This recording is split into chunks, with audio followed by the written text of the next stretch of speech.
வாமா, என்ன வேணும்? அக்கா எனக்கு மேக்ஸ் எக்ஸாம் ஜாமெட்ரி பாக்ஸ் கொடுங்கக்கா. இது பாருமா, 100 ரூபா. உள்ள எல்லா பொருளுமே இருக்கும். 100 ரூபாயா? கொஞ்சம் கம்மி ரேட்ல காட்டுங்கக்கா.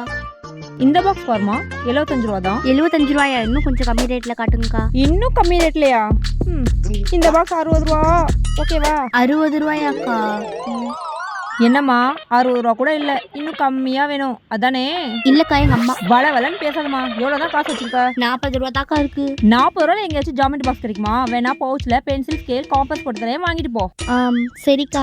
ஏமா, மேக்ஸ் எக்ஸாம்ங்கற உங்க அம்மா ஜாமெட்ரி பாக்ஸ் வாங்க காசு கொடுக்கலையா? இல்லக்கா, எங்க அம்மா எனக்கு 500 ரூபா கொடுத்தாங்க. 500 ரூபா கொடுத்தாங்களா? என்ன பண்ண அந்த காசை? இல்லக்கா, நேத்து தான் எக்ஸாம்க்கு ஃபீஸ் கட்டுற லாஸ்ட் டேட். என் ஃப்ரெண்ட்ஸ் சுபிக்ஷா காசு கட்டவே இல்லை, அதான் அவளுக்கு அந்த காசு கொடுத்துட்டேன். உனக்கு கொடுத்த காசை உன் ஃப்ரெண்டுக்கு கொடுத்துட்டு இப்போ நீ கஷ்டப்படுற. ஜாமெட்ரி பாக்ஸ் இல்லாம நான் எக்ஸாம் எழுதிடுவேன். ஆனா அவ ஃபீஸ் கட்டல தான் எக்ஸாமே எழுத முடியாதுல்லக்கா. இந்தாம்மா, 40 ரூபா கொடுமா. After some time. என்னம்மா? அக்கா, நீங்க மறந்தாப்புல ஜாமெட்ரி பாக்ஸ் பவுச் ரெண்டுமே உள்ள வச்சிட்டீங்க. தெரியாம வைக்கலமா, தெரிஞ்சுதான் வச்சேன். நீ உன் ஃப்ரெண்டுக்கு எக்ஸாம் ஃபீஸ் கட்டி ஹெல்ப் பண்ண, நான் உனக்கு ஜாமெட்ரி பாக்ஸ் கொடுத்து ஹெல்ப் பண்ணிருக்கேன். வச்சுக்கோ. தேங்க்ஸ்க்கா.